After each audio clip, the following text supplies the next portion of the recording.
Bonjour à tous, bienvenue sur notre webinaire sur le gros hacking appliqué aux entreprises. Je m'appelle Nicolas Georgeot, je suis directeur de l'offre chez IC et je suis accompagné de Michel. Bonjour, Michel Moutou, directeur conseil. J'accompagne les entreprises dans leur transformation digitale.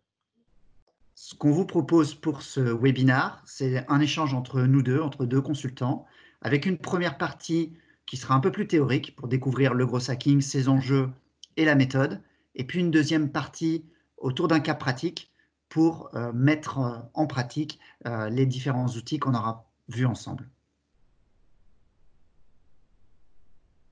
Alors, ce webinaire sur le gros hacking, littéralement le piratage de la croissance, on l'a voulu dans une approche méthodologique, se dire comment cette technique marketing, qui d'origine vient du monde des startups, comment on pourrait l'appliquer et comment on peut l'appliquer à nos entreprises plus traditionnelles et ce qui va nous inspirer aussi un certain nombre d'outils et de bonnes pratiques. Alors, on va commencer juste par une petite définition rapide pour se mettre en jambe. Une stratégie, le gros hacking est défini comme une stratégie, un ensemble de techniques, du marketing, voire même une culture, un état d'esprit, permettant d'assurer à l'entreprise une croissance forte à un faible coût.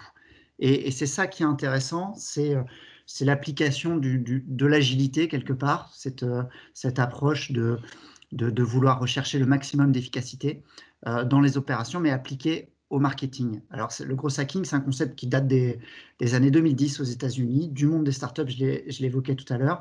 C'est Sean Ellis qui l'a inventé dans la Silicon Valley et on en entend beaucoup parler au travers d'exemples et de références assez symboliques. Je vais faire un petit point là-dessus pour vous les montrer, pour aussi illustrer cette technique, et puis on reviendra un petit peu sur la méthode. Sur cette slide, vous voyez juste en bas un petit accroche, PS I love you, get you free email at Hotmail. Et ça, c'est souvent un exemple un peu emblématique d'une technique de gros hacking, d'accélération marketing, qui était donc réalisée par Hotmail. Et la technique, c'est l'approche un peu virale qui est que à l'époque, les webmails venaient d'exister et donc il fallait les faire connaître. Et on avait eu un marketing classique, hein, on pouvait vendre un peu cette promotion. Et la petite idée de génie qu'a eu à l'époque Hotmail, c'était de se dire, est-ce que je ne peux pas mettre ce petit message en bas de chacun des emails de mes utilisateurs, pour que chacun de mes utilisateurs soit finalement un prescripteur, sans le vouloir, entre guillemets, et que je puisse utiliser leurs emails comme une campagne marketing diffusée à leur réseau pour expliquer à chacun de leurs destinataires que oui, ça existe des solutions, on peut faire du mail dans le cloud et qu'il y a quelque chose qui s'appelle Hotmail. Et c'est une petite phrase, mais qui a donné une courbe exponentielle à la progression du nombre d'utilisateurs d'Hotmail, d'où cette approche et de gros hacking, c'est-à-dire quelque chose de très simple, mais qui donne un effet exponentiel, une grande progression. Donc il est assez intéressant cet exemple-là parce que vous voyez bien l'idéal, c'est-à-dire quelque chose de simple, d'expérimental qu'on teste, qu'on développe et qui va faire la différence. Alors il y a plein d'autres exemples, je ne voulais pas forcément revenir sur les exemples et tout ce qui peut exister autour du gros hacking et toutes ces techniques, parce qu'il y en a plein sur Internet, hein, vous pourrez lire autour d'Airbnb, de Dropbox. Je vais juste en citer un deuxième autour de Twitter, parce que c'est intéressant aussi de se dire que le gros hacking, c'est pas simplement ramener plus de clients, c'est effectivement avoir plus de clients, gagner plus d'argent avec ces clients-là à travers différentes méthodes. Hotmail, c'est la méthode de la recommandation par les clients. Et Twitter en a fait un autre, c'est aussi avoir des clients qui sont plus actifs. C'est-à-dire faire en sorte qu'on ait une fidélisation plus forte. Alors l'exemple de Twitter, c'est simplement le constat de se dire que quand je créais un compte sur Twitter à l'époque, eh ben, j'avais des gens qui n'étaient pas forcément actifs parce que dans ce qu'ils lisaient, il n'y avait pas beaucoup de choses intéressantes, simplement parce qu'ils n'avaient pas de réseau, parce qu'ils démarraient. Et la petite idée, ça a été de se dire, est-ce que lors de l'inscription, je ne peux pas demander au contact, soit à mon utilisateur, soit d'ajouter des contacts, soit effectivement, parmi une liste de contacts, hein, type influenceur, de sélectionner des premiers contacts pour démarrer. Et ça permet effectivement d'avoir un mur d'activité qui n'est pas vide au début et finalement d'avoir un usage qui se développe naturellement dès les premiers jours et qui peut ensuite être complété par l'apprentissage de l'utilisateur. Et ça, pareil, ça a eu un effet un peu booster sur la rétention, sur la fidélisation des clients. Et on le sait bien, des clients plus fidèles, finalement, amènent in fine plus de revenus. Et le petit zoom que je voudrais faire après, c'est effectivement plutôt de parler de la méthode au-delà de ces exemples. Alors ce qui est intéressant aussi, Nicolas, dans les 2 exemples que tu prends, c'est qu'effectivement, on est sur des canaux différents, que ce soit le mail ou les réseaux sociaux, et là, c'est vrai que tu vas expliquer qu'on a plusieurs leviers possibles. C'est surtout aussi l'approche par rapport aux coûts. On est quasiment sur des coûts d'acquisition qui sont extrêmement faibles par rapport à ce que d'autres entreprises peuvent engager, notamment dans des campagnes marketing ou des pubs télé. Tu as raison, et effectivement, et c'est ça aussi qui est intéressant. Alors là, j'ai pris ces exemples-là pour montrer un super ratio ROI, entre guillemets. Alors, ça veut dire qu'il y a des choses qui coûtent plus cher, hein. Déjà, l'exemple Twitter coûte plus cher que l'exemple Hotmail, et sans doute ramène moins aussi de revenus, mais c'est la bonne trouvaille. Et ça ne veut pas dire qu'elle marche aussi chez tout le monde. C'est-à-dire que c'est pour ça qu'il y a un panel de solutions, et au-delà d'avoir les bonnes solutions et de se dire, tiens, je vais appliquer la même chose. D'ailleurs, l'exemple de Hotmail, vous l'avez sans doute tous vu, hein, je ne sais pas si vous avez un iPhone, mais le envoyer depuis mon iPhone, c'est la même chose. C'est une façon de promouvoir le service par l'utilisation de ses clients. Et donc, ça me fait une transition intéressante avec un des outils et une des méthodes de ce gros hacking que nous apporte cette technique. C'est ce qu'on appelle le tunnel de conversion ou le funnel, ou parfois la méthode AARRR, comme les 5 étapes que vous voyez ici en anglais. Et c'est ça un point intéressant, c'est essayer de se dire que c'est une méthode qui est construite à partir de différentes conversions. D'un point important, c'est que le modèle du gros hacking, c'est d'avoir un maximum d'utilisateurs qui vont venir, de les faire rester le plus longtemps possible et de faire en sorte que leurs actions aient le plus de monétisation possible. Donc c'est ça, c'est de jouer à chaque étape, de maximiser chaque étape pour avoir le maximum de croissance. Et donc les 5 étapes, on les retrouve là. L'acquisition, qui se traduit en dessous par une question, hein, comment je peux amener le plus de personnes à venir chez moi. Alors chez moi, ça peut être mon site internet, ou on pourrait l'appliquer au physique, hein, également, mais on va dire dans le digital, c'est sur mon site internet. Ils viennent voir ma proposition. J'ai mis en dessous quelques exemples, hein, de leviers marketing qui sont assez classiques, il y en a plein d'autres, mais c'est effectivement le référencement, hein, qu'il soit naturel ou payant, la publicité, les campagnes marketing euh, papier, numérique, réseaux sociaux, etc. Bref, il y a plein d'outils qui vont me permettre de jouer sur cette phase-là. Donc je dois amener un maximum de personnes à venir chez moi. C'est souvent l'étape, hein, dont on parle beaucoup en marketing et pour lequel aussi il y a beaucoup de littérature. Et ce que moi j'aime bien dans le gros hacking, c'est que ce n'est pas la seule. Ça veut dire que c'est une étape, mais il y en a 5 autres et qu'il faut travailler sur ces 5 étapes-là. Parce qu'on est peut-être déjà bon sur cette étape-là et que si on n'est pas bon sur les autres, ça pose un problème. La deuxième étape, c'est ce qu'on appelle l'activation. C'est de faire en sorte que les personnes qui sont venues à moi, je les engage. Alors je les engage, ça ne veut pas forcément dire qu'elles deviennent clients, mais en tout cas, je leur fais faire une première action engageante. Alors là, il y a plein de choses. On vous invite à vous inscrire, à venir télécharger un document, à venir vous abonner à une newsletter, etc. Voilà, tout ce qui fait que vous allez faire un premier pas, un clic important, et donc de montrer un intérêt. Et ça, c'est une étape intéressante aussi. Il y a plein de leviers, hein, il y a plein de techniques. On vous fait télécharger des choses gratuites, vous inscrire, etc. Télécharger une application. Il y a plein de modèles qui s'appliquent à différentes entreprises. Et on voit aussi que là, il y a pas mal d'optimisation à faire et je pense que chacun le vit dans son quotidien par le fait d'avoir des accroches et de pouvoir avoir une traduction de la promesse en un premier élément qui va apporter un premier bénéfice. Ça, c'est de l'activation, on est encore dans les A. La différence entre les A et les R, c'est que finalement, on devient client. Dans les R, on devient client, et le premier, c'est si on est client, il faut que je sois un client fidèle. Donc, il faut que je sois actif. Un client fidèle, c'est un client qui est actif, qui consomme.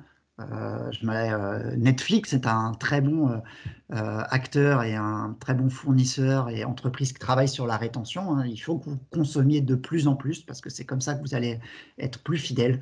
Et donc, pour être actif, ça marche par des mécanismes d'événements, je crée de l'actualité, je vous propose des choses, je vous amène des avantages parce que vous consommez, j'apporte des nouveautés à mon produit, à mon offre, etc. Je crée une dynamique autour de cette activité-là. Une fois que je suis actif, il y a un autre élément alors, qui est le referral ou le fait d'être prescripteur, la recommandation, parfois on dit aussi, c'est de faire en sorte de se dire, est-ce que je peux utiliser mes clients comme des prescripteurs, des ambassadeurs pour pouvoir amener aussi d'autres prospects. L'exemple que je vous ai donné tout à l'heure sur Hotmail est un exemple de cette étape-là. Le parrainage, les jeux, les communautés, où je vais pouvoir aussi utiliser mon client comme un messager et encore plus s'il est ambassadeur parce qu'il aime mon service, c'est un élément intéressant. Et c'est un élément encore plus intéressant parce que c'est le concept de la viralité, c'est que c'est une courbe exponentielle. J'en parle à un qui en parle à deux, etc. Et j'ai une courbe exponentielle. Donc j'ai une progression qui est souvent à faible coût, parce que c'est mon utilisateur qui fait le travail, et en même temps qui peut être exponentielle. Ça, c'est assez intéressant comme levier.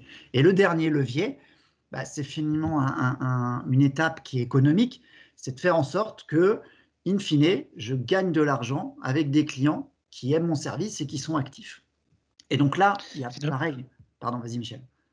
Pardon, excuse-moi. Finalement, quand on regarde les 2 A3R, qu'est-ce qui change, Nicolas, fondamentalement par rapport au marketing traditionnel où j'ai aussi des cycles de vie, j'ai des cycles produits, je suis aussi dans un objectif de générer du revenu, j'ai aussi des actions sur les différents canaux. Qu'est-ce qui change fondamentalement avec cette approche? Bah, effectivement, tu as raison, hein, des tunnels, des funnels, ça existe dans la vente de manière assez large. Celui-là, ce qu'il y a d'intéressant, je trouve, c'est qu'il est très centré client. Il est pas tu parlais de l'offre, etc., ou de mon process commercial. Celui-là est très centré client. Ça veut dire, je prends un client et je dois lui franchir, en tout cas, un segment client, ou des segments clients, d'ailleurs, on le verra tout à l'heure, mais je dois lui franchir un certain nombre d'étapes. Et je dois me concentrer sur l'optimisation de chacune des étapes. Donc, en soi, d'avoir des tunnels, ce n'est pas forcément révolutionnaire, mais le fait de les centrer clients dans l'optique, hein, qu'on entend beaucoup aujourd'hui, c'est pour moi ce qui me semble être le plus intéressant. Et on verra tout à l'heure dans la méthode que c'est l'association de cette approche-là avec des indicateurs et des expérimentations à chaque étape, des cycles, qui feront qu'on va utiliser cette tunnel-là comme une base à une méthode. On va dire, moi j'appelle ça souvent le marketing agile, c'est de l'agilité appliquée au marketing. D'accord. Donc, En synthèse, c'est très centré client, avec ouais, des cycles beaucoup plus courts et mise exactement. en place de l'agilité. Exactement. Et ça me fait la transition avec celui d'après, qui est effectivement comment je travaille sur cette approche-là. On va dire que le tunnel que j'ai vu, c'est mon cadre de pilotage. Et maintenant, comment j'avance. Et en fait, il y a une méthode associée, qui est une méthode agile. On retrouve un petit peu la boucle là, qui est de dire maintenant, comment je vais activer ça. Et ben, je vais me poser la question de dire comment à chaque étape, l'acquisition, l'activation, etc., je peux faire mieux. Et je peux faire mieux, c'est avoir des idées pour faire mieux. Vous voyez les idées tout à l'heure d'Hotmail ou de Twitter. Comment je peux faire mieux? J'ai une idée en me disant, tiens, si je faisais ça, je pense que je pourrais améliorer la rétention, l'activation, etc. Après, je le teste. Je fais un test sur un échantillon, souvent un test AB. Hein, je teste sur une population A, sur une population B, je regarde si c'est mieux, un peu type placebo. Je fais un test et puis je mesure.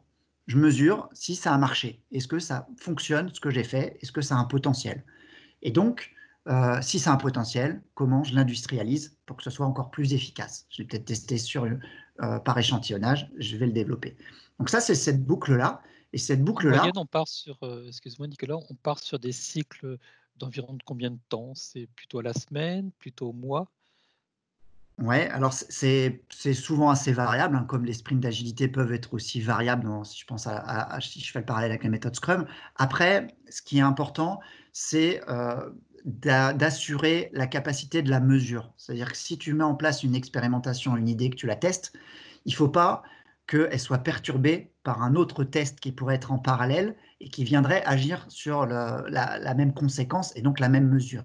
Donc, ça veut dire qu'il faut que en fonction du test que tu as à faire, il est plus ou moins simple. Le test qu'on a vu tout à l'heure en disant J'envoie dans les mails un petit message, ça peut être une expérimentation qu'on fait sur une semaine, potentiellement ça pourrait fonctionner. Est-ce qu'elle est représentative? Ça va dépendre, on va pouvoir la juger ou la faire à différents moments. Donc tu as parfois des tests sur une semaine, tu en as d'autres qui vont être plutôt à l'échelle d'un mois. L'important, Ok. c'est d'être toujours dans la même phase et dans la capacité de relier le test à la mesure. C'est surtout ça la clé qui va définir le niveau d'expérimentation. Donc, ça nécessite d'avoir une coordination de l'ensemble des actions marketing sur l'entreprise. Alors, quand je suis une startup, c'est relativement simple parce que les équipes sont resserrées. Mais qu'est-ce que tu préconises quand on est un grand groupe ou une entreprise de taille moyenne avec différents départements? Est-ce que c'est vraiment un projet en mode agile avec un product manager, un scrum, etc. pour animer tout ça? Ou quelle organisation peut-on mettre dans des grands groupes qui n'ont pas forcément la même agilité qu'une startup? Mmh. Alors, tout à l'heure, dans la définition, on s'était marqué que c'est une culture aussi, le gros hacking, au-delà d'être une technique. Effectivement, c'est une culture parce que là, on le voit sur la slide, le fait de mettre en place ça, ça nécessite déjà beaucoup de compétences. Parce que, bon, il faut avoir des compétences créatives. Imaginez quelle serait l'idée, ou compétences marketing, parce que je vais connaître mon marché, mes clients, mon offre. Il faut des compétences en termes de production de ce message-là ou de valorisation. Alors ça peut être du design, mais en termes de production, ça peut être aussi du juridique parce qu'il faut être sûr de ce que je peux dire dans le message et de la communication que je vais pouvoir faire. Parfois, c'est associé à de la technique parce qu'il faut que je mette en place des éléments, des nouveaux outils. Il faut que je sois en capacité de mesurer. Alors la mesure, elle est peut-être interne, elle est peut-être externe, elle est peut-être croisée avec des bases de données, etc. Il faut que je sois en capacité aussi euh, d'avoir une entreprise qui est embarquée dans l'ensemble de ses composantes. J'ai mis ici la relation client ou le support parce qu'effectivement, c'est en connaissant au mieux les clients et toute la chaîne que je vais pouvoir tester des choses un peu nouvelles et expérimenter. Donc, quand je dis ça, par rapport à ta réponse, c'est de dire que c'est une approche globale qui est située, on va dire, d'entreprise, une réflexion d'entreprise, c'est-à-dire qu'il faut mobiliser tout le monde autour de l'objectif, qui est l'objectif de croissance, et qui est un objectif qui est, comme on l'a dit tout à l'heure, centré client. Et donc, il faut que tout le monde, finalement, soit centré client. Donc, quand on parle de customer centricity aujourd'hui, le gros hacking est un marketing centré client. Et donc, ça nécessite que tout le monde comprenne, agisse et soit en support de ces différentes actions. Après, pour répondre clairement aussi à ce que tu as dit, ça va dépendre du périmètre. Ça veut dire qu'on peut aussi choisir des actions qui sont dans un périmètre restreint, c'est-à-dire sur un segment client, sur une partie de l'offre, sur une étape, qui fait que c'est le zoom actuel de l'entreprise. Et pareil, ça vient des startups parce qu'on accélère une startup, mais dans le cadre d'une entreprise, effectivement, ce qu'on peut accélérer, c'est simplement un produit, une offre, une partie d'une offre, et on peut utiliser à des périmètres différents, à des échelles différentes, la même approche. Alors, je voulais faire justement le lien, c'est intéressant parce que on parle de marketing finalement et d'une nouvelle technique marketing, un marketing, je disais un peu agile tout à l'heure, dans l'expérimentation avec des cycles courts. Dans le marketing, il y a aussi plein d'autres outils et qui sont complémentaires. Et il y a un outil qui s'appelle le mix marketing qui, historiquement, les 4 P, que ceux qui ont fait des cours de marketing doivent connaître. Et aujourd'hui, alors on peut lire différentes évolutions, mais on voit qu'il y a parfois des lectures autour des 10 P, les 10 mots qui commencent par P ici, sauf le marché qui est en bas. Et ça, je voulais le mettre ici parce que les deux sont complémentaires pour moi et les deux sont assez intéressants à croiser. Les 10 P, ou le marketing mix, le mix marketing, c'est de se poser la question de quelle est la valeur de mon offre. Quelle est la valeur de mon offre ou de mon entreprise, suivant l'échelle qu'on a prise, d'un point de vue produit. Alors quand on parle de digital, c'est souvent les fonctionnalités, les services que je propose. Qu'est-ce que j'apporte d'intéressant et quelle est la valeur. Mais au-delà du produit, il y a plein d'autres composantes. La valeur de mon offre, elle peut être dans le prix. Bah ouais, parce que effectivement, j'ai peut-être proposé un service gratuit ou moins cher et la valeur, elle est là. Je vais peut-être être moins différenciant sur le produit, mais l'approche de tarification que j'ai peut être intéressante. Elle peut être aussi la valeur de mon offre dans la promotion, parce que je suis super fort en marketing et j'ai une valeur dans ma façon de commercialiser qui va être forte. et sur lequel je vais pouvoir jouer la croissance de mon entreprise. Il y a d'autres P. Il y en a certains qui sont assez intéressants à creuser. J'ai mis en gras le physical evidence, les preuves. Quelles sont les preuves concrètes, palpables par mon utilisateur? De se poser cette question-là, c'est intéressant. Et je pense que vous le voyez venir, c'est que se poser ces questions des forces de mon mix marketing, c'est des éléments qui vont nous permettre de se dire comment toutes ces forces-là vont être des éléments que je vais valoriser à chaque étape de mon tunnel.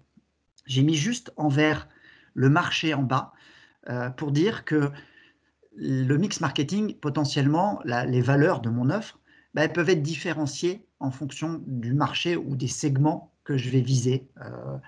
Et plus je vais être personnalisé dans ces segments-là, plus je vais avoir des forces un peu différentes. Et cette approche de segmentation, elle est aussi intéressante dans le gros hacking parce qu'elle va permettre d'avoir la réponse aux des questions du tunnel qu'on a évoquées par cible client. Nicolas, là, Oui. effectivement, tu évoques l'évolution du marketing vers le marketing digital, donc du 4P au 10P. Et c'est vrai que déjà, quand tu avais le 4P, bon, les directions marketing avaient déjà du mal à vraiment s'orienter vraiment sur tous les axes. Là, ce que tu dis, c'est on est sur quelque chose de plus fin, donc pour pouvoir jouer sur beaucoup plus de leviers, avoir beaucoup plus de finesse. Donc ça veut dire que finalement, il faut jouer sur ces 10 leviers ou 10 axes de réflexion en parallèle. Mais est-ce qu'il y a un poids qui est plus fort sur, je dirais, un P plus que l'autre, ou c'est fonction du canal, ou c'est fonction de la cible? Comment toi, tu imagines les choses justement par Ouais. rapport à cette méthodologie? Alors, pour moi, cet outil-là, c'est un outil qui doit être travaillé par les différentes équipes, et pas que les équipes marketing, parce que c'est aussi quelque chose qui permet de fédérer tout le monde autour de l'entreprise, du produit, du service, en tout cas du périmètre qu'on a défini, de savoir où sont nos forces et où sont potentiellement nos faiblesses et nos chantiers d'ailleurs. C'est un élément important. Chaque entreprise va avoir des forces différentes, parce qu'une même entreprise qui donne le même produit, elle ne va pas forcément se différencier par ce produit, mais elle va se différencier par d'autres éléments. C'est ce qui fera son succès. Et donc, il n'y a pas de P plus important que l'autre. Il y a le développement de mes arguments commerciaux qui sont importants. Après, par rapport à ce que tu as dit, effectivement, par marché, c'est pour ça que je l'ai mis en vert ici de manière importante, par marché, l'argument peut être différent. Et ça va être le critère de ce qu'on appelle la personnalisation, c'est de savoir quel est le message que je vais faire. Et je ne vais pas forcément utiliser le même. Et alors aujourd'hui, on a 10P parce que le digital, et il y en a un que je n'ai pas évoqué, là, les permissions marketing, c'est effectivement cette capacité à pouvoir échanger, avoir une relation avec le client dans des échanges réguliers parce que j'ai ce consentement marketing. Ça, c'est aussi intéressant d'aller le rechercher. Si je suis en capacité d'aller le rechercher parce que j'ai une relation de proximité, je vais pouvoir développer des choses complémentaires. Donc, aussi, ça peut faire partie aussi de la stratégie. Il y a juste le violet. Alors, je Juste le te rejoins violet. pour la permission, excuse-moi Nicolas, effectivement, Vas-y, c'est le Michel. marketing entrant, marketing sortant, et cet échange de plus en plus important, ne serait-ce aussi que dans la sphère personnelle, quand on voit quand même que les grands acteurs et la majorité des acteurs maintenant vont sur Facebook, Instagram pour rentrer dans la sphère personnelle. Quel est l'impact aussi justement par rapport à la GDPR Ça veut dire sur qu'il faut le beaucoup prendre en plus compte. C'est-à-dire, effectivement, la GDPR ou la RGPD, elle est prise en compte dans la permission. Ça veut dire que j'ai une relation de confiance. Ça veut dire que j'ai, bien sûr, dans le respect de ces règlements-là, la capacité de dialoguer avec mon client parce que ça fait partie de ma valeur d'avoir un relationnel proche et sans doute transparent, etc. Donc, c'est une tactique et un asset marketing d'être dans cette situation-là. C'est-à-dire que tout le monde ne l'a pas, donc tout le monde n'a pas développé ce P-là, mais ceux qui l'ont, ils ont sans doute un avantage. Donc ça peut être aussi une force. Et le dernier qui est en violet, alors je le mets en violet parce que c'est à la fois purple, mais Purple Co, c'est donc la vache pourpre, c'est l'image qui est de dire comment vous êtes une vache violette, un peu comme la vache Milka, là, dans un champ de vaches, et comment vous différenciez. Quel est votre point de différenciation unique, donc le seul point, à la limite, le point de différenciation unique qui fait la différence pour vous, qui est peut-être un des autres points, mais qui est le point unique. Et celui-là, par marché, c'est l'élément essentiel. Et la traduction, alors là, on a un peu parlé de marketing, mais je vous fais le lien là parce que, vous voyez, j'ai fait une combinatoire là entre le mix marketing par marché et le tunnel. Et en fait, je disais ça parce que ce qui est intéressant dans ce tunnel-là, c'est effectivement d'activer les différents leviers, mais aussi, au-delà d'avoir les leviers marketing, mais avoir du fond dans qu'est-ce que je vais promouvoir pour amener des clients à moi, les activer ou les garder ou gagner de l'argent. Et donc, en fait, les 10 questionnements qu'on a vus sont autant de capacités d'avoir des idées dans chacune des étapes. Donc, en fait, ça, c'est vraiment un petit outil que je trouve intéressant pour brainstormer, qui vit dans le temps, mais pour alimenter la liste des idées qui seront nécessaires au cycle agile qu'on a vu tout à l'heure, et donc qui vont me permettre de dire, tiens, est-ce que mon argument prix, il peut me permettre d'avoir plus de clients qui vont venir me voir, de faire en sorte que les clients qui viennent me voir, ils activent parce que je leur dis que c'est gratuit potentiellement, et ils restent parce qu'ils se rendent compte qu'il y a plus de, ils gagnent plus que ce que ça leur coûte, etc. Et c'est valable sur chacune des lignes. C'est la capacité d'utiliser chacun de nos arguments à chaque étape et potentiellement pour chaque cible. Donc ça, c'est vraiment des ateliers à mener, hein, et quelque chose qui est assez intéressant, encore une fois, pour avoir une culture globale avec tous les acteurs autour de la chaîne qu'on a vu tout à l'heure, et en même temps d'avoir des idées qui vont me permettre d'être opérationnel dans la déclinaison et dans les sprints de gros hacking qu'on a vu tout à l'heure. Donc finalement, si je comprends bien, avant de passer au cas pratique, Nicolas, c'est que grosse marketing, effectivement, issu du monde des startups, croissance exponentielle. Moi, je suis une, une moyenne ou une grande entreprise. Je ne serai pas forcément en croissance exponentielle, mais je vais pouvoir mettre en place tous ces leviers, toute cette boîte à outils pour faire de l'incrémental, pour mieux connaître mes clients, mieux cibler mon produit, être en test continu et avoir cette agilité. C'est bien ça, finalement. Exactement. Alors d'ailleurs, tu vois, tu vas faire un lapsus, tu as pris mon titre Gross Marketing, qui est effectivement la contraction entre le gros hacking, qui est issu des startups, et le mix marketing. Alors j'ai pris volontairement ce terme-là pour dire que les deux sont intéressants à fusionner et sans doute appliquer aux entreprises, parce que la question sur le mix marketing, c'est une question finalement de stratégie, moyen, long terme, et de savoir où on en est, et d'activer n'importe quel dispositif marketing, même du marketing plus de masse, on va dire. Et là, ce qui est intéressant, c'est de se dire, on peut aussi amener de l'agilité en complément et des sprints plus rapides ou des opérations coup de poing, booster, qu'amène aussi le gros hacking sur les différentes étapes.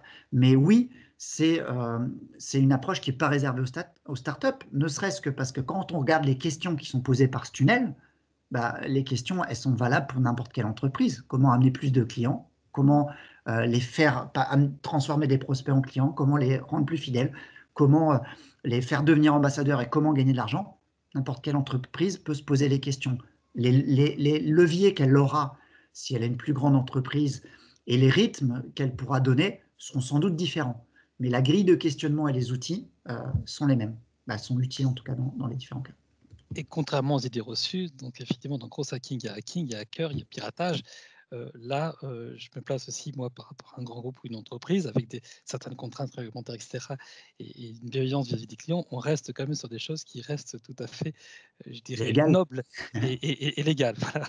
Ouais. Alors, hacking, souvent, effectivement, il y a le côté, on voit le côté hacker, mais il exprime plus le côté expérimentation et donc de tester des choses. Alors, c'est vrai que quand on regarde l'exemple d'Airbnb, par exemple, qui utilise cette technique-là, on est un peu dans du hacking parce que je pirate, entre guillemets, le trafic d'un autre site pour me donner de la visibilité. On pourrait dire quelque chose autour de Airbnb si ça vous intéresse. Maintenant, on l'a vu tout à l'heure avec Hotmail ou avec Twitter, etc. On n'est pas vraiment dans du hacking, on est dans de l'optimisation. Donc, il n'y a pas de choses illégales là-dedans. C'est vraiment plus cette notion d'expérimenter et aussi d'avoir la culture multidisciplinaire. Il y a un peu ça aussi derrière le côté hacker, je pense. C'est de se dire que il y a un peu le côté d'être un peu créatif, geek, analytique, de mixer un petit peu tout ça pour expérimenter des choses et voir un résultat, voilà, d'être un peu touche à tout, mouton à 5 pattes, on dit parfois chez nous, et c'est ça aussi dans la culture. Et ça aujourd'hui, c'est pour ça qu'on fait des zooms sur cette technique-là, on l'a évoqué jusqu'au début, c'est qu'il y a cette culture agile, il y a cette culture client, d'être centré client, il y a cette culture, on dit des fois data-driven, c'est centré sur la mesure, l'expérimentation. Bref, cette approche-là, elle est aussi dans le sens de l'histoire et de beaucoup de développement de la culture digitale, de transformation des entreprises de toute taille. Ce qu'on vous propose maintenant, c'est de passer à un cas pratique. Le but du cas pratique, c'est d'appliquer ce qu'on a pu voir en rentrant dans les outils méthodologiques, les grilles à remplir, etc., pour que ce soit le plus pragmatique, le plus opérationnel pour vous derrière. Et on voulait faire ce cas pratique autour d'un secteur d'activité alors qu'on connaît particulièrement. Ce cas pratique est inspiré d'un de nos clients, la Banque du futur. Voilà, imaginez quels sont les services bancaires de demain. Alors, je vais vous présenter juste ce cas pratique, le contexte, et puis après, ça nous permettra de montrer des exemples qui vont être plus parlants. Alors, le contexte, c'est simplement une nouvelle offre d'un acteur bancaire. Alors, on parle aujourd'hui de fintech, de néobanque. Alors, le cas qu'on a là, c'est imaginer c'est une néobanque qui a la forme d'une solution mobile, une application mobile, qui est gratuite. C'est-à-dire pour ses clients, ça sera un argument, on le verra tout à l'heure, on a parlé du prix tout à l'heure, et qui est gratuite et qui a pour mission, comme beaucoup d'acteurs bancaires, de faire gagner de l'argent à ses clients en amenant la force du digital, c'est-à-dire un certain nombre de recommandations. Alors aujourd'hui, dans ces acteurs-là, on voit qu'on va aider à piloter mieux son budget, avoir des recommandations pour optimiser l'ensemble de ses abonnements, hein, que ce soit l'assurance, l'énergie, l'habitation, etc. Voilà, de pouvoir optimiser mon budget quotidien et sous la forme, alors ces applications-là aujourd'hui sont sous la forme aussi d'assistants personnels. Voilà le cas. Alors dans ces forces, effectivement, la gratuité est souvent amenée. Alors c'est souvent d'ailleurs, si je fais un zoom un peu ce contexte-là, on voit que ces acteurs-là associent souvent l'application mobile à la carte bancaire, qui est l'élément matériel. Et donc l'idée, c'est ce cas-là, et le contexte, c'est de se dire comment cet acteur qui est sur le marché va pouvoir faire du gros hacking pour faire envoler sa courbe de clients, en tout cas de prospects, de clients, et gagner plus d'argent. On prend cet exemple-là, maintenant vous voyez que les offres digitales, les services peuvent être utiliser des contextes similaires, hein. J'ai un service, comment je peux le développer, le booster avec le gros hacking. Donc l'idée, c'est de voir les différentes étapes et de comprendre comment on va fonctionner par étapes. Alors la première étape, c'est de mettre en place le tunnel, le funnel qu'on a vu tout à l'heure. Alors ça, c'est une étape qui est intéressante. Alors là, j'ai simplifié par un tableau. C'est de dire, finalement, si je mets en place ces différentes étapes, les 5, la question qui est importante, c'est de dire comment je peux mesurer le succès de chacune des étapes. Et donc la définition des indicateurs.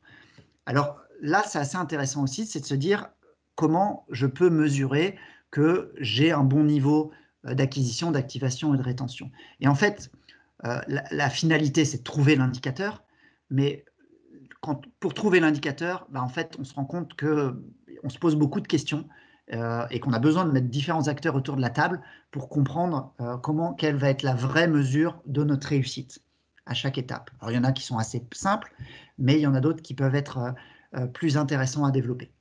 Là, de manière assez simple, je vais faire en sorte de développer le nombre de visiteurs. Si je considère que mon offre, tout à l'heure, mon application mobile, j'en fais la promotion par un site internet, parce que c'est comme ça que je vais l'expliquer pour que les gens puissent la télécharger, je vais mesurer le nombre de visiteurs qui viennent sur mon site internet et je vais devoir le booster.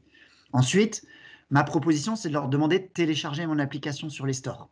Apple Store, Google Play, etc. Et donc là, je vais pouvoir mesurer combien de personnes en téléchargent et finalement, on comprend de comprendre la conversion entre les deux.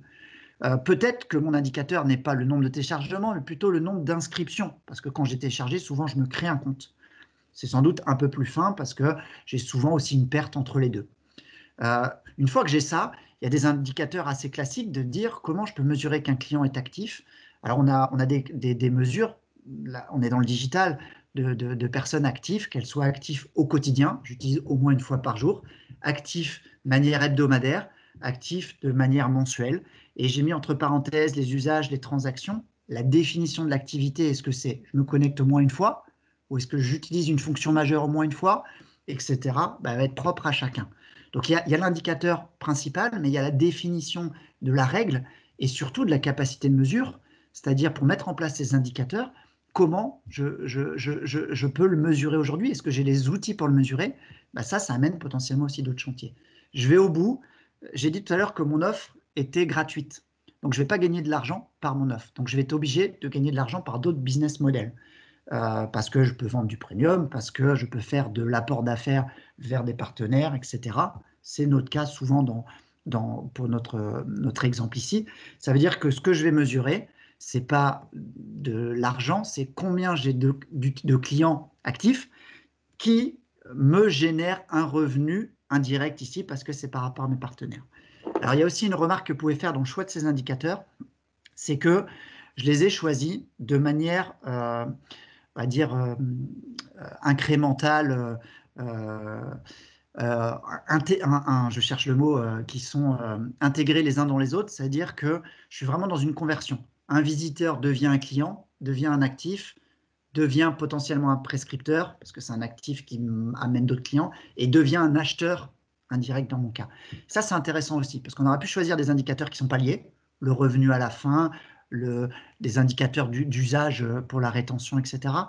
Mais ça ne me permettrait pas de comprendre où se situe potentiellement un client, et ça, c'est une vraie difficulté, pour savoir comment je peux mieux agir sur la conversion. Donc ça, c'est la première étape, et on voit, voilà, c'est hyper Non, important mais de c'est choisir ces important. indicateurs-là, et c'est assez Ouais, difficile et ça prend quand même du temps. ouais, ce que tu dis, Nicolas, aussi, c'est très important pour pouvoir bien affiner sa stratégie, d'où l'importance d'avoir vraiment des outils et des solutions qui vont bien pour capter l'ensemble de ces indicateurs, du Oui, type Data Marketing Platform, un Data Lake pour analyser tout ça et être suffisamment réactif et pouvoir piloter l'ensemble de tes leviers.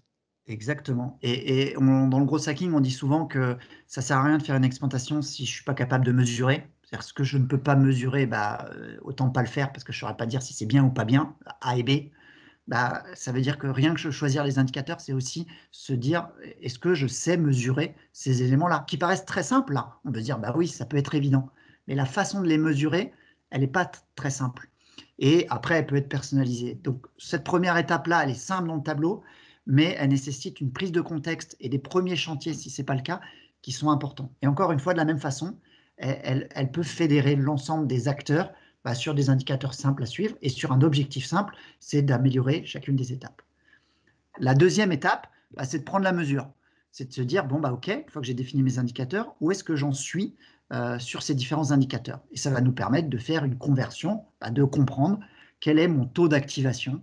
J'ai 100 000 personnes qui viennent me voir et j'en ai 10 000 qui s'inscrivent vraiment. Là, j'ai un taux de conversion, d'activation en l'occurrence de 10%. Ça pose la question de dire, est-ce que je peux faire mieux? Alors, il y a un premier exercice qui est, est-ce que je peux amener plus de clients? On est moins dans la conversion là, mais est-ce que je peux amener plus de clients? Mais dans cette étape d'activation, est-ce que je peux faire mieux?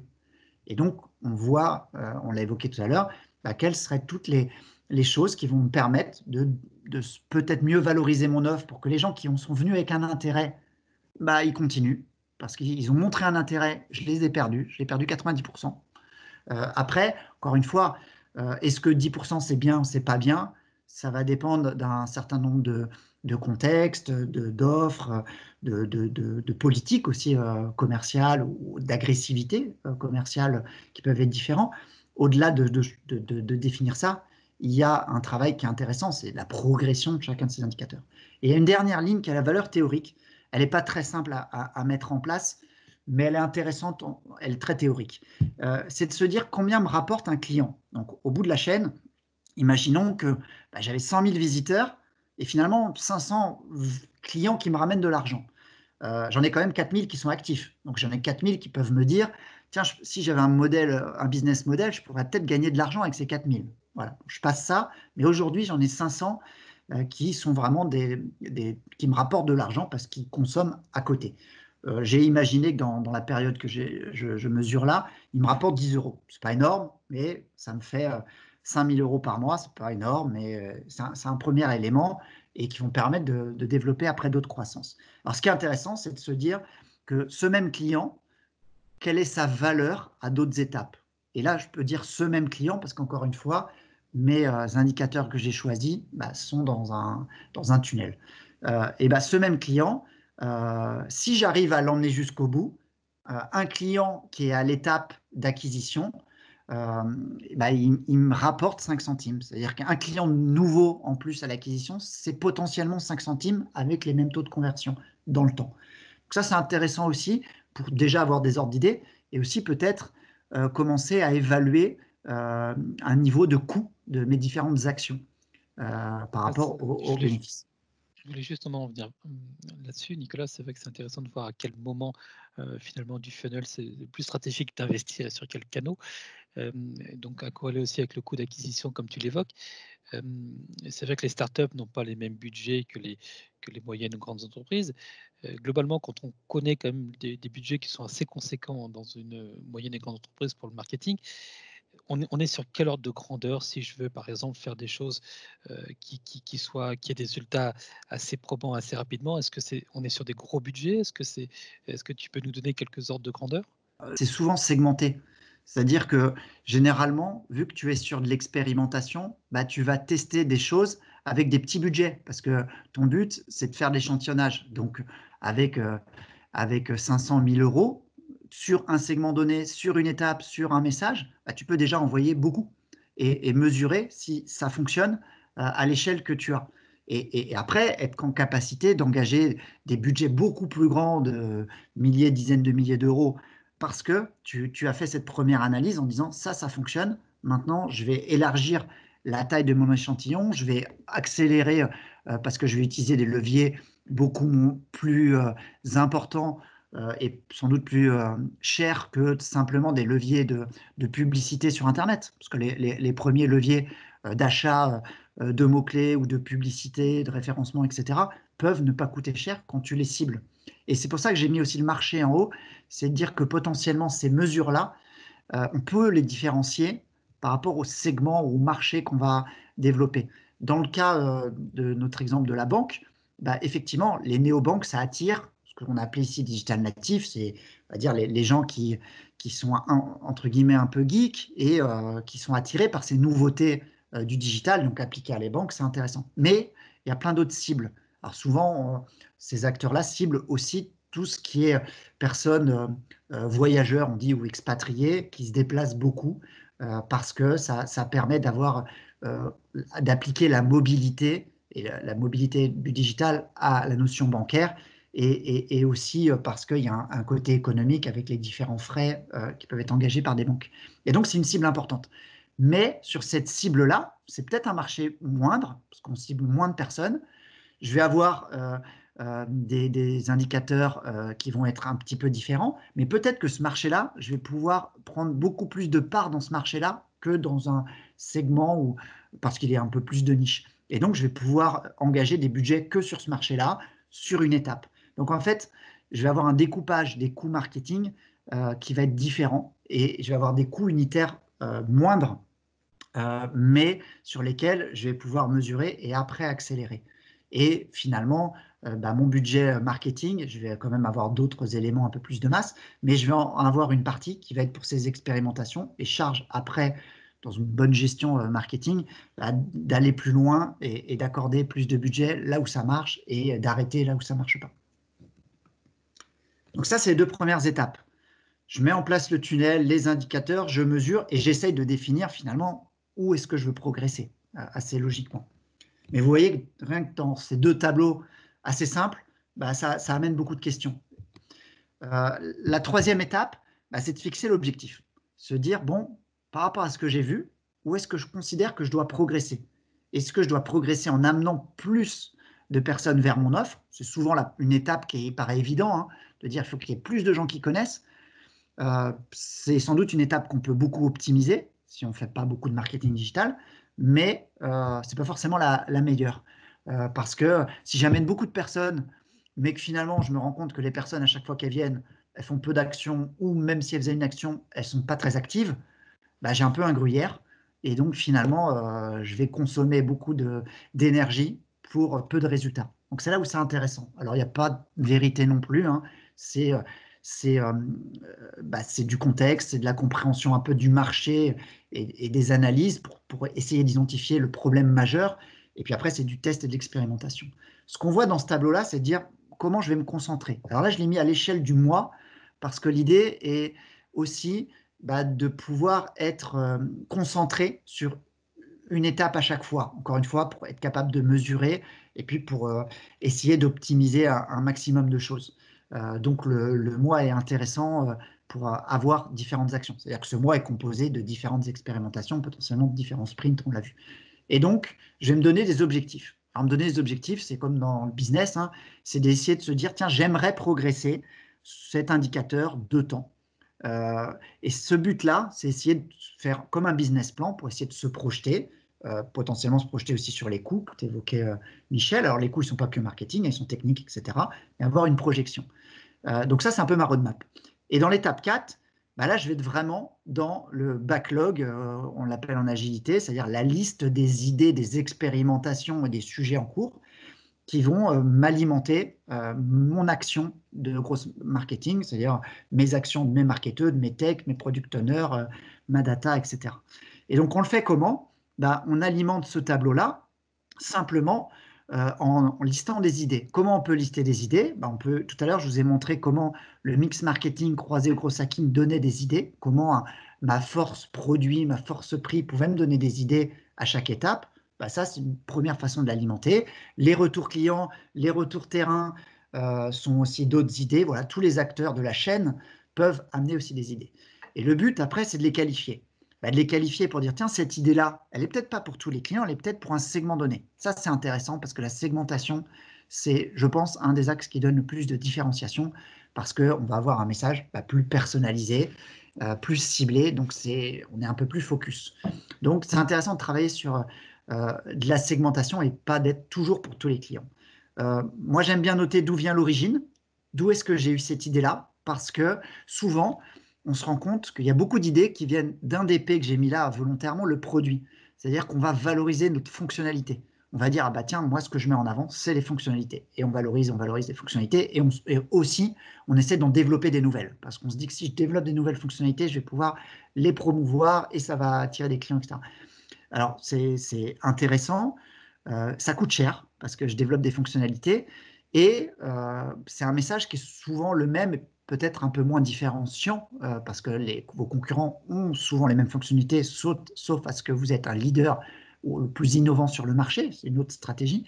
Mais ce que je veux dire, c'est qu'il y a plein d'autres origines, donc les 9 autres P par exemple, qui peuvent être aussi des arguments à appuyer. Et si vous le croisez déjà avec les marchés, ça c'est intéressant. Voilà, et donc cette idée-là, à quelle étape du tunnel elle peut être intéressante? Qu'est-ce qu'elle va améliorer comme indicateur? Qu'est-ce que vous pensez qu'elle va faire sur cet indicateur-là? Et donc là, le but, c'est que mon pipe d'idées, la somme de mon pipe d'idées réponde à mes objectifs, ou en tout cas les dépasse de ma roadmap qui est le tableau du dessus. Et puis après, effectivement, je vais mesurer en fonction de cette idée, est-ce que je l'ai testée, je vais mesurer son gain réel. Je vais aussi mesurer son coût, l'évaluer. Alors là, j'ai mis juste des dollars, mais les coûts, ils sont multiples. C'est des coûts, on a vu tout à l'heure que ça pouvait mobiliser la tech, le data, le design, le juridique. Voilà, il y a des coûts directs, des coûts un peu plus cachés, mais il faut prendre en compte tous ces éléments-là pour mesurer le coût de l'opération et mesurer si le gain par rapport au coût est possible et viable. Et donc, est-ce que c'est industrialisable? Parce que le but, c'est d'être dans un statut d'idée, un statut de test, un statut et potentiellement d'industrialisation pour dire je l'ai fait sur un échantillon, je peux l'élargir parce que ça fonctionne. Et donc les coûts vont différer au fur et à mesure. Après, il y a aussi dans ce tableau-là, ce que je voulais mettre en avant, c'est qu'il y a une mesure de ROI, parce que la bonne idée de dire, tiens, dans mon cas, de mon application bancaire, les néobanques ajoutent cette capacité de mettre de l'Apple Pay. C'est un élément où tous les nouveaux moyens de paiement, c'est intéressant, parce que ça, c'était un combat qu'il y a eu il y a quelques mois pour que chaque banque et les néobanques apportaient ça. C'est un élément qui amène du client, mais qui coûte aussi cher, parce que c'est un développement informatique assez important. Donc, c'est un élément différenciant au début, mais qui coûte assez cher. Donc, Est-ce que le rapport va être assez important? C'est un calcul à faire. Alors sur celui-là, c'était le cas parce qu'on est sur les néobanques, sur une logique aussi de services innovants. Mais comme on l'a vu tout à l'heure, il y a des opérations qui coûtent peut-être un peu moins cher. Si je reprends un autre segment qui sont les voyageurs, bah, je peux me dire, j'avais fait que du marketing traditionnel ou digital sur tous les personnes qui pourraient être intéressées par la banque. Mais si je me concentre sur le segment des voyageurs, parce que je sais que dans mon offre, bah, j'ai une proposition de valeur avec mes coûts, par exemple, ou avec des fonctionnalités qui sont intéressantes pour une cible comme ces voyageurs, bah, je pourrais me dire, tiens, je vais cibler euh, de la publicité, des articles, du référencement liés à ce segment-là. Et plus parler de nouvelles banques, mais parler de, effectivement, payer moins de frais quand je vais à l'étranger ou d'autres accroches qui vont être liées à ce secteur-là. Bah, je vais rentrer dans une niche qui va être peut-être un peu moins exploitée, sur lequel je vais avoir un coût qui est assez faible, parce que je suis sur des leviers un peu simples, mais pour lequel je vais pouvoir avoir une pénétration du marché plus importante et donc un gain plus important. Et donc sans Ce qui est développer mon intéressant, produit. Oui, vas-y. pardon, ce qui est intéressant, Nicolas, dans l'approche que tu décris, c'est qu'on arrive à un niveau de finesse dans le calcul de ROI qui permet précisément, puisqu'on est plus fin, d'être plus précis, de se dire finalement quel est l'apport de chacun des leviers, chacune des expérimentations dans un contexte, il faut le dire, où souvent les budgets marketing sont très surveillés. Et dans le marketing traditionnel, on n'a pas toujours la capacité à calculer des ROI, alors que ton approche permet vraiment d'être fin et de mettre les moyens là où on sent qu'il y a un réel gain. Oui, et puis surtout, c'est que c'est par nature, c'est de la mesure. Donc ça veut dire que je dois définir une expérimentation que je sais mesurer. Donc ça m'oblige parfois à la faire plus simple, plus réduite, parce qu'il faut que j'atteigne un résultat. Donc ça, effectivement, c'est la mesure du ROI est définie à l'avance, donc on l'oblige à le faire. L'élément, c'est que par contre, il faut que j'écrive beaucoup d'idées et beaucoup d'expérimentations et que je sois très productif dans la façon de les faire et de les mesurer. Parce que là où je pouvais investir une grande campagne, si je caricature une grande campagne, bah là je vais me dire plutôt que de faire une grande campagne parmi les X campagnes que je fais, bah, ces budgets-là, je vais en faire 10, 50 expérimentations et pour sentir ce qui fonctionne ou pas, et arrêter aussi, et accélérer sur d'autres. C'est pour ça que je parle de marketing agile, c'est comme des sprints en agilité, c'est la même chose, c'est que je fais quelque chose, et c'est le retour terrain, la mesure mesurée de la donnée ou du client, qui vont me permettre de dire est-ce que je dois aller plus loin, et voir de réorienter, comme on parle de faire des pivots, etc. Bah, on est un petit peu là-dedans. Ça nous permet de tester potentiellement d'autres marchés, etc. à chaque étape. Est-ce que tiens, cette nouvelle cible, elle est sensible à ces messages-là? Est-ce elle peut être sensible, mais finalement jamais devenir active aussi? Donc ça donne pas mal de travail. C'est-à-dire que ça, c'est vraiment une branche qui nécessite de brasser et d'être très industriel. Finalement, on parle de hacking un petit peu, mais comme l'agilité, c'est très méthodique et très industriel, et ça nécessite une certaine vélocité pour avoir son plein potentiel. Et donc la dernière étape, finalement, c'est ça, c'est d'alimenter ces éléments-là en ayant plein d'idées, en les mesurant, en les jouant, en les industrialisant. Et après, on peut coupler ça aussi à plein de choses, c'est-à-dire qu'on peut être de plus en plus efficace avec les outils qu'on utilise. Typiquement, quand on fait du mailing, on peut faire aussi sur les items que j'ai mis là du mailing de masse ou aller plus loin, parce qu'aujourd'hui, quand on fait du mailing, on a du mailing euh, qui, sur lesquels la cible est déjà calculée. C'est-à-dire qu'on va faire la sollicitation digitale, on va solliciter la personne en sachant qu'elle est déjà appétente, parce qu'elle a déjà elle a déjà consommé des choses similaires. Et donc ça, le big data appliqué aussi au marketing, c'est des leviers ou des capacités que vont avoir aussi les grandes entreprises parce qu'elles ont ces outils-là potentiellement. Et bien là, elles vont aussi les utiliser dans ces techniques-là. C'est-à-dire que je vais pouvoir encore être plus pertinent à chaque étape. Et donc ça, c'est intéressant, c'est tous les leviers qu'on connaît, bah, de les mettre au service de cette créativité qui est offerte aussi par le gros hacking. Et donc, ça va permettre de réduire les coûts, parce que je vais être dans la juste mesure de mes coûts, par une meilleure segmentation.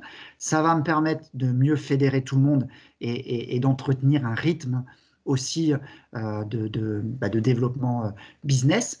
Et puis, c'est une bonne méthode de créativité parce que finalement, c'est l'innovation sous contrainte, c'est la créativité sous contrainte parce qu'on se demande comment on répond à des questions, les questions du tunnel ou dans mon exemple, les questions du mix marketing. Et ça, c'est important quand on fait de la créativité d'avoir ces contraintes-là parce qu'on a souvent des idées. Si on devait dire, bon, comment je développe le business de mon service au début, alors on serait un petit peu plus sec. Alors que là, on voit qu'on a quand même, par ces canevas-là, beaucoup de cases et de propositions de réponses. Et finalement, la dernière étape, les deux dernières, c'est de se lancer. Donc, on a défini un backlog, on se lance, on mesure l'amélioration de nos différents taux. Est-ce que j'ai augmenté ma rétention, mon revenu, mon activation, mon acquisition, etc. Dans le temps.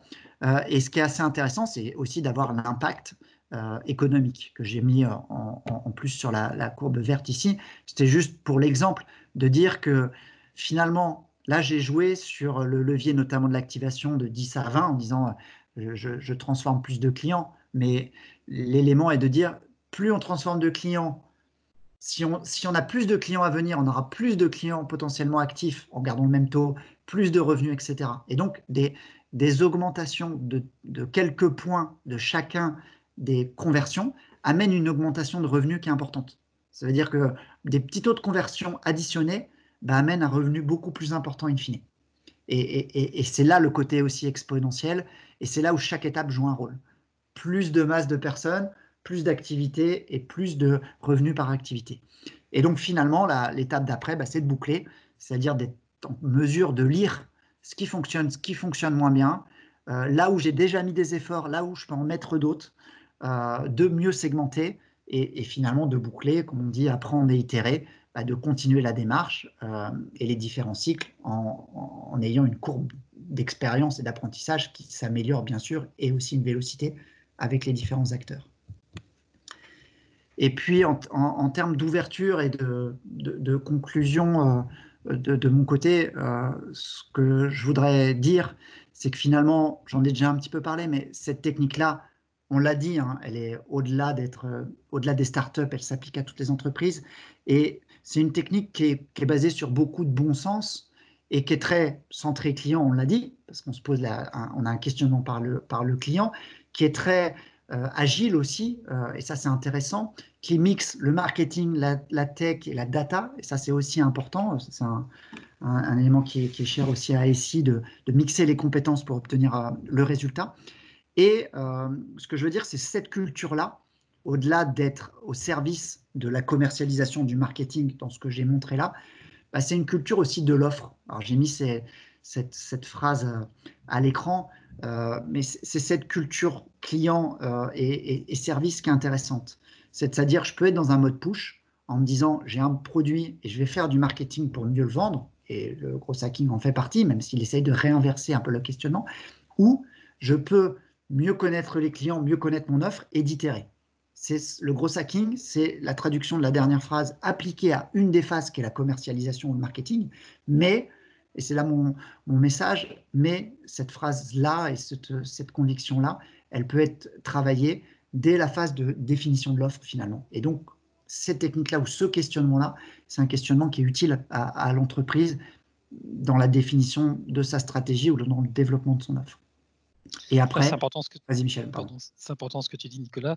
Effectivement, le marketing traditionnel et toutes les astuces marketing que les entreprises mènent ne sont pas à jeter à la poubelle. Finalement, on a un mix stratégie où on va composer avec différentes techniques marketing, différents moyens, différents leviers.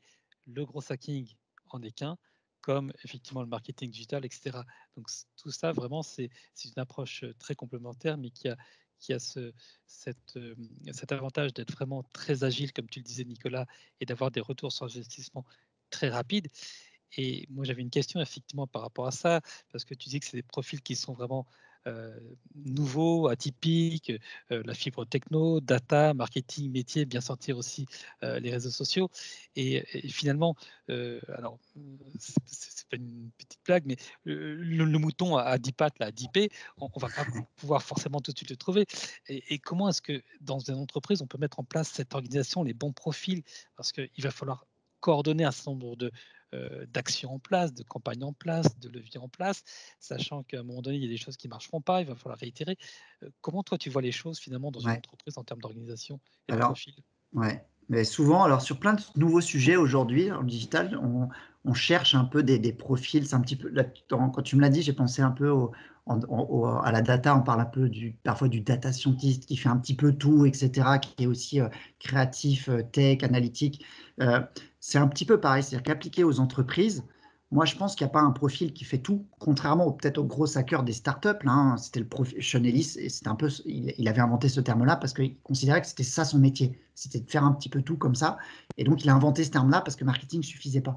Mais appliqué à des entreprises plus classiques, comme on les connaît, nos clients, euh, moi, je pense que c'est la complémentarité et la collaboration entre les différents métiers. C'est-à-dire que c'est pas. Alors, il y a peut-être un booster d'un profil qui va avoir peut-être une culture un peu différente, mais quelqu'un qui fait du marketing digital peut amener cette culture-là. Moi, je pense que c'est la façon de collaborer avec les différents acteurs autour de la table et le fait de les réunir. Parce qu'aujourd'hui, si on devait mettre en place une expérimentation telle qu'on l'a vu dans le tableau, bah, on peut faire une approche en V en disant bah, le marketing va imaginer quelque chose, ça va permettre de faire un développement, la communication va le relayer, etc. Et on pourrait très bien y arriver, mais on se rend compte qu'on n'a pas le même cycle et la même vélocité.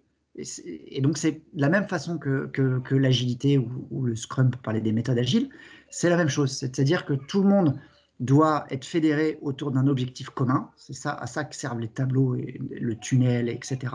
Tout le monde doit comprendre que bah, la mesure va être importante.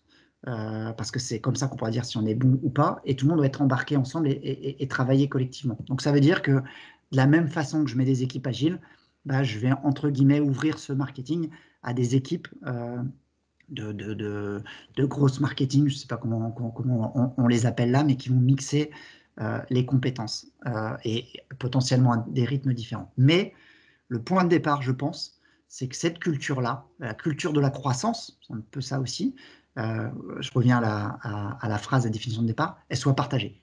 Parce que si les gens n'ont pas en tête le tunnel, n'ont pas en tête les forces, n'ont pas en tête l'objectif, bah, c'est compliqué. Et moi, je pense que les tableaux tels qu'on les a montrés, ils fédèrent. Parce que je veux dire, ça reste, je parlais de bon sens tout à l'heure, ça reste des tableaux où on se dit, bah oui, évidemment, collectivement, c'est ça qu'on doit obtenir, plus de clients, etc. Et après, on déroule simplement la plot en disant, OK, donc pour faire ça, comment on peut le faire, comment on va mesurer, etc. Donc ça embarque tout le monde. Après, comme dans toute organisation, reste à savoir créer l'émulation du groupe pour que ces acteurs travaillent bien ensemble. Mais je pense que c'est essentiel si l'enjeu de la croissance est la clé du succès de cette offre ou de ces entreprises. Donc, bah, merci Michel, c'était intéressant d'avoir cet échange-là. Et puis bah, voilà, pour échanger sur ce sujet du gros hacking, on reste à votre disposition. Merci Michel. Merci Nicolas.